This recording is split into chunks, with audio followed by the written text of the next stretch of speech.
If I told you that I'm passionate about playing basketball and then gave you a logical list of reasons why, is that enough for you to remember?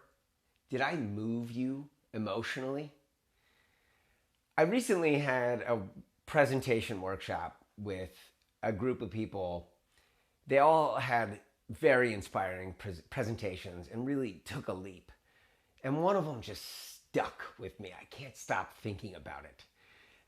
It was about the love of horses.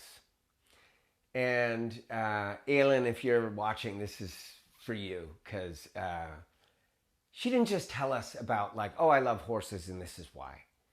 She took us for a ride on her horse.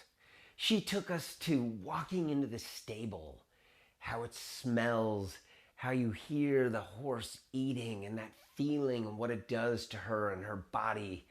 And then getting on the horse and getting out and taking a ride and what it feels like to have this huge, muscly beast and be on top of it and have the sun in your face and the wind in your hair, and how you and the horse are like one animal connected, and that if you lean, it turns. And the most micro lean and it turns and it reads all your movements. And you're like one person and it's like you're flying. Wow. This inspired me.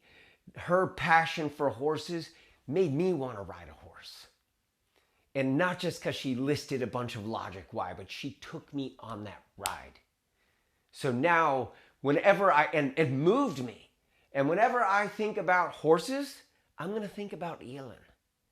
And you will probably never remember that I'm passionate about basketball. So, take us for a ride on your horse.